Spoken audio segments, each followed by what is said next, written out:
What's up, positive bitches? How are we doing today? If you're hearing this episode, then you are meant to be here, so keep listening. On that Bitches Positive podcast, sometimes we will laugh, other times, baby, we're gonna cry, but we will always walk away feeling our most empowered, positive bitch self that is babe in true connection with herself or himself. On this podcast, we unbecome who we are not, so we can fully step into exactly who we came here to be. Today, I have a couple of channeled messages for you, and then we're going to get into a Q&A based on the questions you submitted to me on my Instagram. If you're not yet following me on Instagram at Vibin with CC, VIBIN with CIICII, the link will be in the show notes.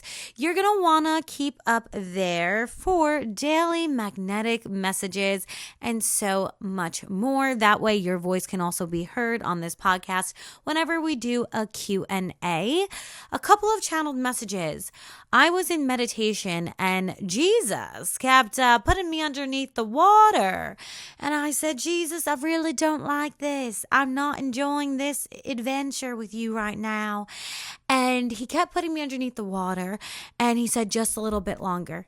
Just a little bit longer. Now, I know we are coming into spring, aren't we? And spring is the real spiritual new year where all the seeds that we have planted, we will sow. We will see them blossom. If you are feeling like, damn, Cece, I'm about to blow, I'm going to say what Jesus said, and I'm going to say, hold on a little bit longer. Hold on a little bit longer. When Jesus kept putting me underneath the water and I felt like I couldn't breathe, I was very uncomfortable in my own skin. I also knew it was temporary and eventually I would be able to come up and take a deep breath, come up and recenter, refocus, reset. The dolphin keeps coming to me, and the dolphin is all about play. Are you inviting enough play into your life right now? If you're not, this is a friendly reminder to do so, because every single season is temporary, but you might as well invite in some play and some fun when you can, even if it's just listening to a 1-hour comedy special or meeting up for happy hour with one of your friends. Invite in some fun, some play, because you might as well. I mean, what is it going to hurt you? It's only going to help you. It's just a reminder that regardless of how hard a season is, you are still allowed to have fun. You're still allowed to invite in play, and you're still allowed to have that rest. Another part of the meditation that I witnessed was me ascending upwards, but my spirit guides requiring me to unzip my physical vessel so that I could ascend and evolve. Another cute little reminder, not everything that has been a part of your reality is allowed to go with you. As you ascend higher, you have to leave some things behind. Think about going on a plane. You can't have a 200-pound suitcase. If you want to fly, you better pack lightly. If you want to afford this new reality, it's going to cost you your old one. Some patterns, some behaviors, thought processes, friends. You're going to have to leave the things that are no longer serving you behind. You're going to have to unzip who you were to walk into who you wish to be. And the number that keeps coming through for me is 1212. I'm seeing it everywhere, and I keep waking up at 333. 1212 is recognizing that cycles are ending and newer cycles are beginning. That it's not just life and then death, death, death, but life and then death and then life again and then death again and then rebirth and death and rebirth and death. It's a never-ending cycle. It's a never-ending invitation to become all that you truly desire to be. I have really made it my mission to be the happiest, healthiest, and wealthiest in 2025 that I've ever been. And part of my new reality is having magic mind. I love Magic Mind because it's the perfect amount of energy within a bottle. I was constantly going super high with caffeine and then having major low lows and crashing out. And it was so unsustainable that when I found Magic Mind, it really became my little magic in a bottle. The true magic of Magic Mind is its ingredients. It has ashwagandha, which helps you maintain focus and clarity, while also including matcha, which gives you that perfect boost of energy. I want to make sure that I have mental wealth this year, and that's all about having a sharper mind, calm energy, and reduced stress. Something really cool about Magic Mind is that it has time-released caffeine. Caffeine doesn't actually give you energy. It blocks the adenosine neuron receptors in your brain, the neuroreceptors that tell you you're tired. When the receptors unblock 1 to 3 hours later, you experience a sudden drop in energy called the caffeine crash. And oh my God, did I know that? I love Magic Mind because I'm able to have it without having that crash later. If you want to try out Magic Mind to get your perfect little boost in a bottle, go to www.magicmind.com/CCLT20. That's CIICIILT20, and use the code CCLT20 to get up to 48% off your first subscription for the next 10 days and 20% off for a one-time purchase. Again, that's www.magicmind.com/CCLT20 and use the code CCLT20 to get that percentage off. You will not regret it. Without further ado, let's get into the questions that you beautiful positive bitches sent in. When we have sex, do we absorb all the nasty energies from men? Okay, let's talk about energy transference, shall we? This is why I'm a huge proponent of celibacy if you are not in a committed, loving relationship. When you are intimate, you know what? Let's back it up even further. Just having a conversation with someone who's negative, how do you feel after that? If you came up to me and I tell you, oh, everyone in my family just died and I hate the world and I feel like shit, how are you going to feel walking away from that conversation? Are you going to feel good? Are you going to want to jump from cloud 9 to cloud 11? No, you're not going to feel good. You're going to feel drained. Why is that? Just having a conversation with another human being, energy transference is at work. You take on some of their energy and they take on some of yours. Now imagine not just talking to someone, but having their body parts enter yours. What do you think is going to happen? It's like gluing two pieces of paper together and then trying to rip them apart. Energetically, it gets messy. And you take on some of their energy and they take on some of yours. If you don't really know this person and they got demons, they got lower vibrational entities attached onto them, they have low vibrational habits, patterns, behaviors. They think lowly of you. You're going to take on that energy and then you're going to give up your energy. What happens then is you feel low and they feel higher. The next thing that happens is you start obsessing over them. Why didn't they call? Why aren't they taking me out? What are they doing? You're not actually obsessed with them. You're obsessed with your energy that you gave to them and you want it back. Imagine you met a stranger at a bar and you just gave them your dog. You would be texting and calling them, where's my dog? I want my dog back. It's the same sentiment. You met a stranger or someone who's not giving you commitment and the love that you deserve. And you've given them your dog, aka your loving energy, and now you're wanting it back. So you're not obsessed with them. You're obsessed with the power, the energy you gave to them, which is actually just your energy, and you're wanting it back. So yes, you do absorb their energy, but that's not all you do. You also give up your energy. It's an energetic transfer, and this happens just talking. It happens even more intensely when you're intimate with them. Now, all is not lost. If you're going through this, join the 21-day breakup glow up challenge and I will help you energetically untangle from them. A quick fix is to get the Calling Your Power Back workbook and to simply say, I lovingly and peacefully call all of my power back to me now. That's going to help you get your power back. Then, of course, you have to work on releasing their energy, which you can do through sweating, movement, using your vocal cords. There are many different ways. You're never stuck and nothing is set in stone because the natural form of energy is movement. Their energy really doesn't want to stick within you. It wants to move out. Give it time, give it movement, and also work with some of my courses to help you move through it. And it will help you because you do need guidance where you have blind spots. And I'm not saying this to sell it to you. I'm saying this because this is the information I wish I had when I was at that point in my life where I was feeling super insecure and giving my power away to people who simply did not nourish me nor have true care and love for me. Next question, how to rest in my feminine energy without people pleasing. Your feminine energy has nothing to do with people pleasing, actually. Really what your divine feminine energy is authenticity. So how can you rest into your divine feminine energy? Ask yourself, what would bring me joy right now? And go do it. Ask yourself, what would make me happy right now? And go do it. If I want to speak my mind, I'm going to speak my mind.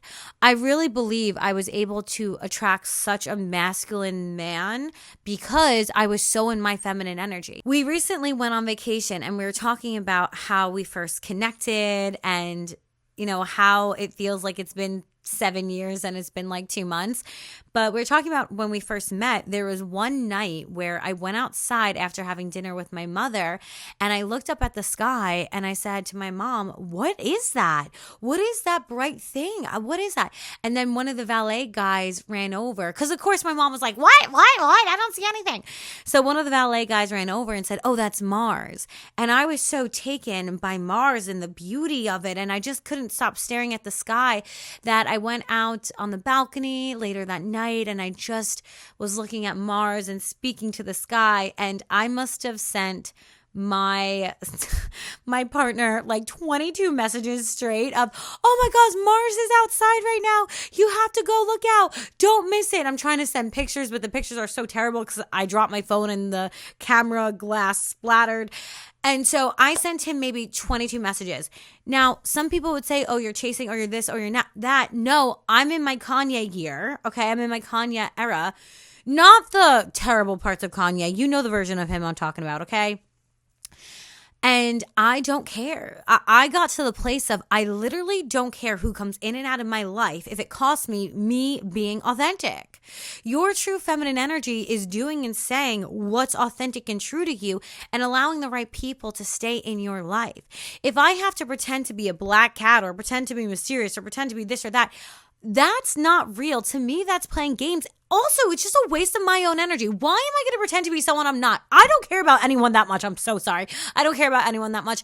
I care about myself more. I value myself more. I'd rather just be me and unhinged than trying to act like I'm this perfect good girl. I'm everything. I'm the good girl, the wild woman, the mystic, and the black cat if I so choose that given day.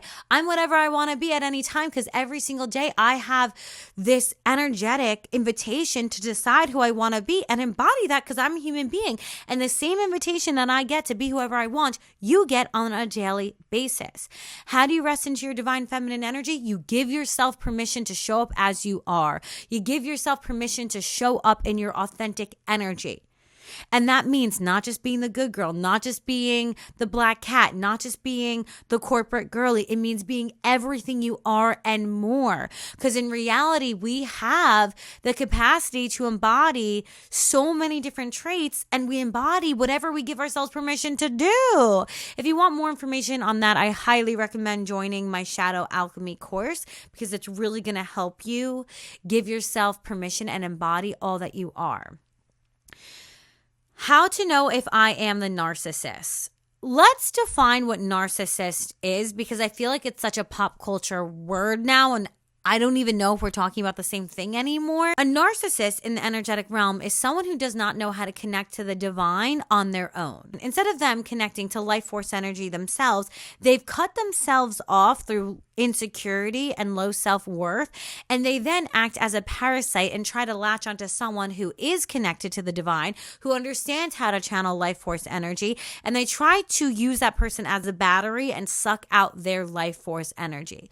A narcissist is starving for life force energy, starving for the divine, and will use people in order to rehydrate themselves.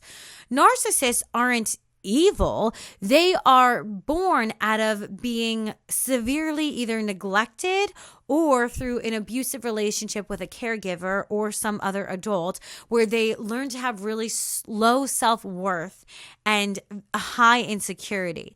So when a narcissist walks into a room, they're sizing everyone up. Who has this? Who has that? And they'll try to tear other people down to even out the playing field. Whereas a person who's just naturally confident will not even look at what other people have and are just going to walk in and own the room regardless of who's there or who's not. If you're asking yourself if you're a narcissist, most likely you're probably not, because usually narcissists don't know that they are unless they're in some form of therapy. I also want to say that in your life, you should be self-focused. In society, they will really tell you, especially if you're a woman, unfortunately, that you have to make someone else your sole focus. And that's why I teach you and show up as her to put yourself on your pedestal. Listen to me, okay? You are the magnet for your own reality.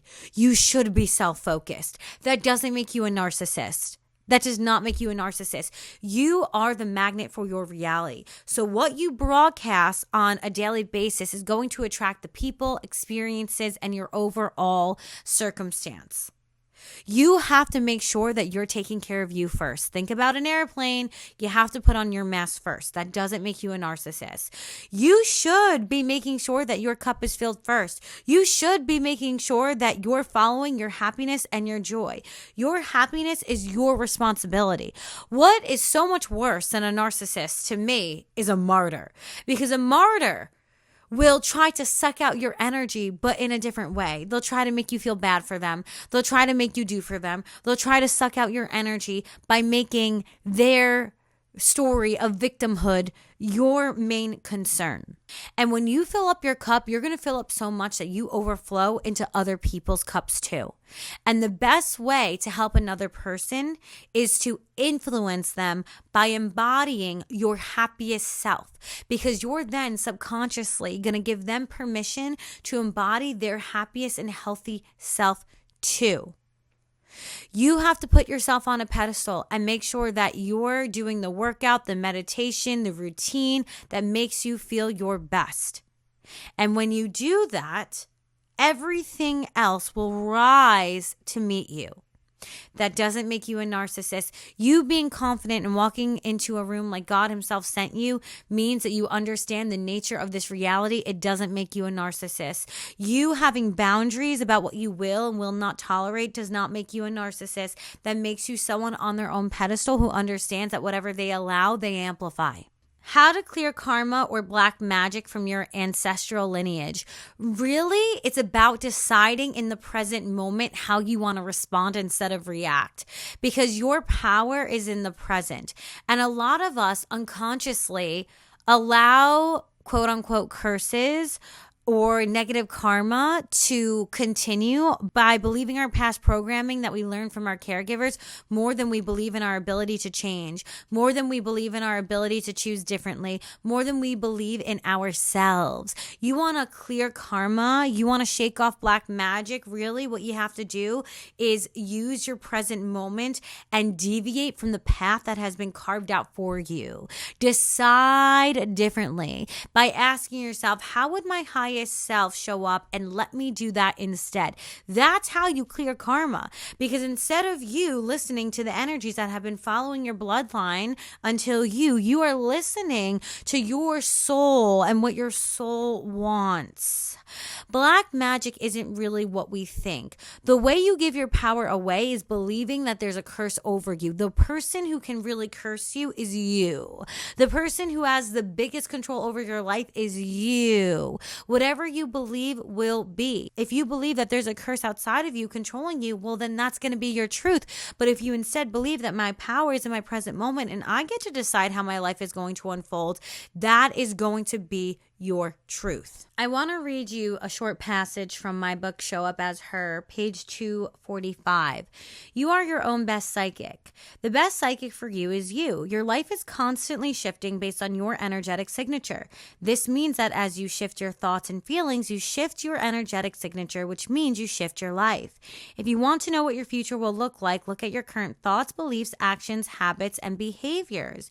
Your point of power is in the present because you can change your present at any moment. If you don't like your life, don't get mad. Get everything you want by using your current external reflection to fine-tune your internal point of attraction.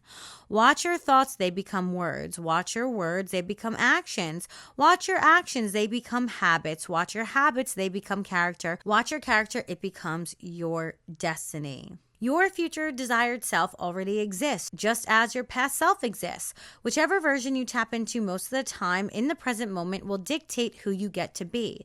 To shift your point of attraction, you must connect with her, your future self. She knows what you really want. She knows how you got it. She holds a blueprint for your dream life. To connect to your future self, think about your desired self, your desired life, health, thoughts, desired mindset, body, career, partner, family life, lifestyle, home, neighborhood, friendships, and so on. What you are seeing as you desire this is your most positive bitch self living their most positive bitch life, embodying positive bitchitude. She is her.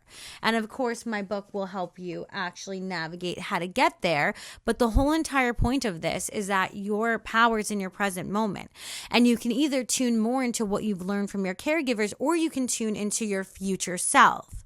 The past, present, and future are all happening at the same time in the quantum field. What do you want to anchor into? Do you want to keep following the binging patterns from your parents? Do you want to keep following the alcoholic behaviors that you've seen in your family? Do you want to keep following the really toxic, avoidant behavior? Or do you want to say, my power is in my present and it's 2:22 on the clock. My power is in my present and I'm going to decide differently. I'm going to decide to listen to the podcast, to read the book, to get the life coach, to get the energy healing, to get the therapist. It's up to you. You can be the person that steps out of the bloodline and says, I'm not going to do this anymore. And in fact, if you're listening to this, that means you are the person in your bloodline to do exactly that. How to stop hating men and how to maintain a positive outlook on men in general. Like I've previously said, you are the magnet for your life. If you keep attracting negative experiences with men, there's something in your field that is attracting those circumstances. Now, if we go backwards and you say, Cece, this has been happening to me since a very young age, there must be something in your soul's contract with this current incarnation that you're meant to overcome in relation to men. So if you've been dealing with toxic men since you were a child, there's something, and I know it sounds so weird to say, but there's something in your auric field that you're meant to learn here. You might be thinking, Cece, I would never choose the terrible experiences I've had with men. And I understand that. And whatever you have been through, I'm sorry. And I'm here with you. We're holding space for you. Everyone listening is holding space for you too. I am sorry that you, as your human self, had to go through really possibly negative, harmful experiences with men. I am sorry. Even if you were victimized by men, you yourself are not a victim. And I know you're not going to let the men who have hurt you now dictate who you're able to attract moving forward. I know you're not going to allow your past to dictate your present and your future. I know you're not going to allow someone who was unwell to now disease your whole entire incarnation. You, as your human self, did not choose the negative experiences that have happened in your life. But on a soul level, your soul that is eternal, your soul that knows this lifetime is the blink of an eye, your soul that understands the difficult stuff makes us stronger, your soul did choose to have difficulty. Obstacle, because your soul understands that the obstacle is the gift. Your soul understands that this pain is going to become your power as you transmute it. Your soul understands that if you went through this, it's going to give you enough momentum that you get to flourish later on. And I know you might be thinking, well, that's not fair because this person didn't have to go through it and this person didn't have to go through it and I had to do this. Fair is a 4-letter word. And there's no point in trying to compare your life with someone else's because you two signed up for different soul lessons and they have nothing to do with you. And I'm sorry. I really am sorry if you went through some shit that really has changed you for the rest of your life. I am sorry. I think as women, and this makes me emotional, we've all had something happen in our reality that was traumatizing. Me too, girl. Me too. But I would never allow that to dictate how I'm going to live for the rest of my life. If I allowed what I've experienced with some men to color how all men are, I would never be with the most loving man that I'm with right now. The most masculine yet soft and gentle with me man that I've ever met in my life. So conscientious of me and how I feel. I drink coffee, so he bought a coffee maker. He knows I make my little lemon water. He was stacked with lemons at his house. If I allowed the past of what I've experienced with men to tell me how all men are, I wouldn't be able to be with the man I am right now. Instead of me taking on the negative narrative of some men in my life, I started to tell myself, well, yeah, that's some men, but it's not all men. That's some people. It's not all people. I know some women who are terrible, like really terrible human beings, but I don't think all women are terrible. I know some dogs who are vicious, but all dogs aren't vicious.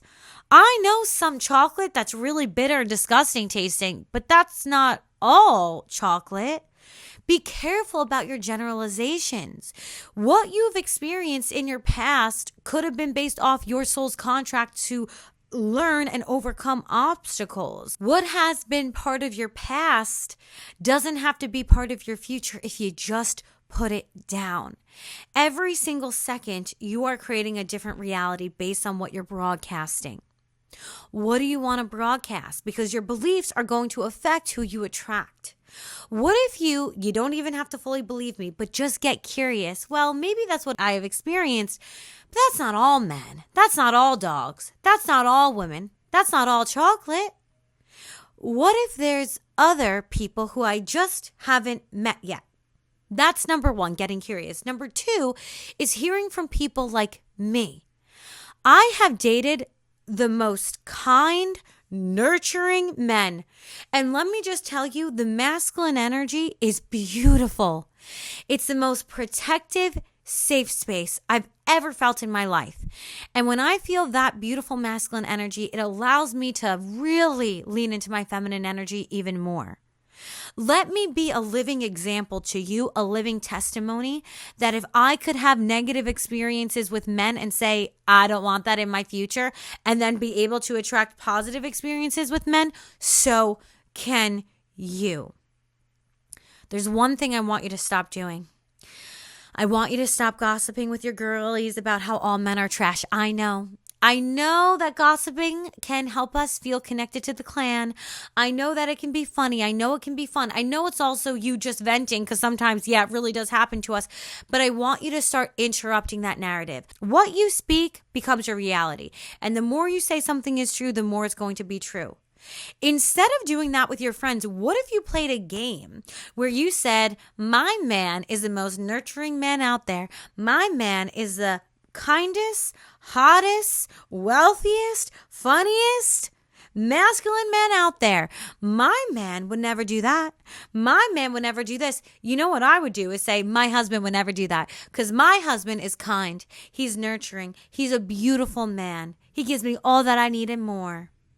I would say my husband, because I knew not all men were like that, and my husband certainly wasn't going to be.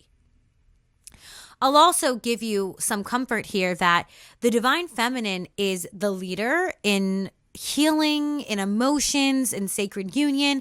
The divine feminine has had a mass awakening since about 2019. Now that the divine feminine has really woken up so much, we're seeing the divine masculine begin to awaken and really starting to turn on and activate and tune in. So there's hope. And I'll also say there's more and more and more masculine energies. I've noticed listening to my content, which means there's more masculine energies, understanding and waking up. There is hope in the world.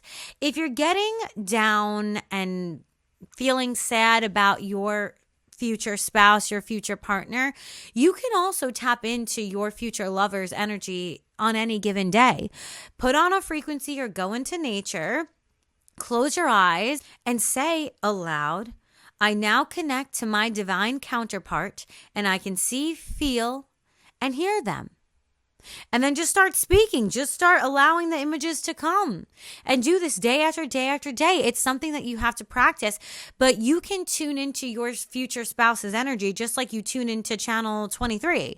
You can tune into your future spouse's energy just like you tune into the radio. Maybe I'll even create a meditation to do this to help people connect to their divine counterpart. How can you become more sensual, embrace your sexuality as something not objectified? This is really a decision about giving yourself permission to not just be the good girl, the funny girl, the friend that everyone vents to, but giving yourself permission to be all that you are. Again, this is shadow work. If you want to become all that you are, you have to give yourself permission. There's some somatic healing that you have to do. Everything you need to become all that you are is in the Shadow Alchemy course. I cannot say this enough. This course is worth the investment to unlock your golden shadow, all the capabilities of the self. There's journal prompts, video lessons, somatic healing, a meditation, everything you need to fully step into this energy, because there's only so much I can say on how to do. You kind of just got to actually do the movement. You have to listen to the meditation. You have to do the energetic work, and that's all in the Shadow Alchemy course. How to deal with men on dating apps who ask you, do you cook? Just be honest. Just be honest. Yes or no. Sometimes just say whatever it is that is your truth. Be authentic, and the right people will want to be near you. How to feel valuable. Decide that you are. I'm valuable because I'm a human being on the planet. I'm valuable also because I look at what I do on the planet and I'm proud of it. I help people heal. I put out my best energy every single day to influence others to embody their best energy. I walk with my eyes focused on the prize. Decide that you are valuable. And then number 2, find a strain that serves you. A strain is something that's doable, but it's not really easy. It takes effort, it takes focus, it takes energy, and do it on a daily or weekly basis and show yourself how powerful you are. I work out a bunch of times a week, not because I'm like, this is the funnest thing ever, but because it makes me proud of me. I see that I'm doing the hard thing and it raises my confidence. It raises my self-esteem. It makes me feel valuable on this planet. I am in service to others through free content like this. That makes me feel valuable to other people. You can always bake cookies for the homeless, do some charity work, really help out a friend in need, and that's going to show you that you are in fact valuable. I think it's a decision and then actions that stem from that decision to prove to yourself, look at what I'm doing on the planet. Look at how I'm helping other people. Look at how I help myself. And that's going to show you how valuable you are. Do you believe God sends our pets to us? My cats feel like my baby. I think that your soul and the animal's soul has some sort of agreement that you will come into one another's lives to help one another. Pets are the best reflection of unconditional love. When we come home, they're waiting for us. When we leave, they don't want us to go. Pets reflect our ability to love, yet so many of us as humans don't really gift that unconditional love to other people. I believe that it's really your soul and that animal's soul that have some sort of contract together and decided we're going to come, we're going to incarnate, and we're going to help one another through this journey. How to tell the difference between good spirituality and bad spirituality? Well, like anything, people can take spirituality and make it into something damn evil, really relying on how it makes you feel. If you're constantly feeling like, this doesn't seem right, my intuition is kicking in here, that seems abusive. That doesn't seem right. There's probably something wrong. Regardless of what spirituality wants to tell you, institutionalized religions want to tell you, rely on your own inner compass. That's why you have one. Read books from different authors, different spiritual practices, different religions, and find where you fall. I think that it really takes a lot of time and energy to kind of shift through different religions, different thought practices, and find what feels real to you. Don't make anyone your guru or your idol. That's weird and not what we came here to do on this planet. You are your own guru.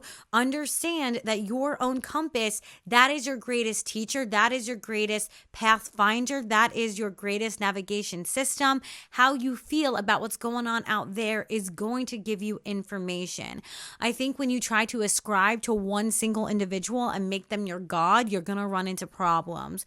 True ascension is not upwards, it is inward. My friends, whenever I tell them my traumas, send me to therapy, but when they unleash their problems in life, they feel like mine too, and I'm there to listen to them, but whenever I want to vent about something, they act defensive, like you have to take action to heal and become what you want in order to get it. When in reality, we're all trying to live as purposeful as we can. It makes me sad because I'm there for them, but I don't feel like they're there for me. Question is, what do I do with them? We are all kind of spiritual beings. Well, I think that sometimes we do get stuck in our trauma and we keep retelling it over and over and over again, and the people around us can get tired just because they don't have the tools to help us either.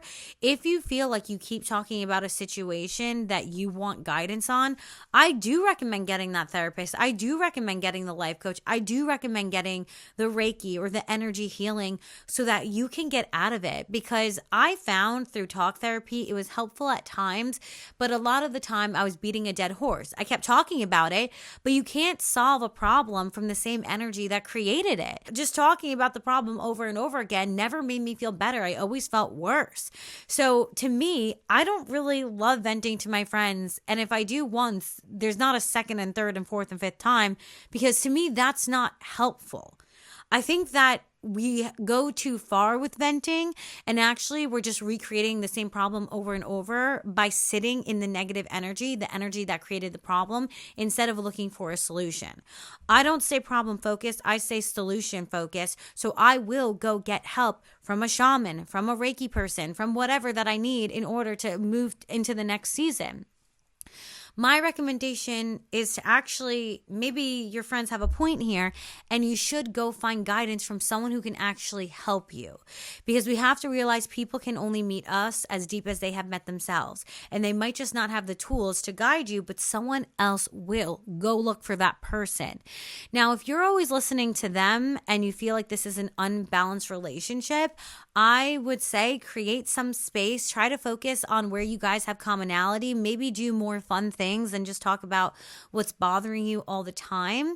You could also say the same thing back to them, like, hey, I went to go get help because I wanted to change my reality, and look, it's actually helping me. Maybe you want to try to do the same. If we're going to be honest, that's how healing actually takes place, by changing what we're doing instead of talking about the same thing over and over and over again.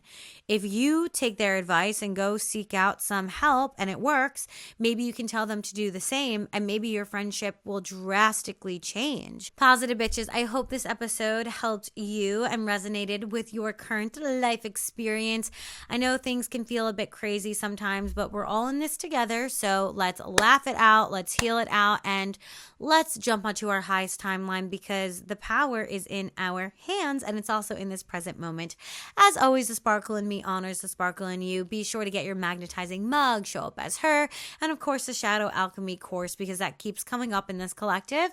I love you so, so much, and I will see you in the next one. Mwah.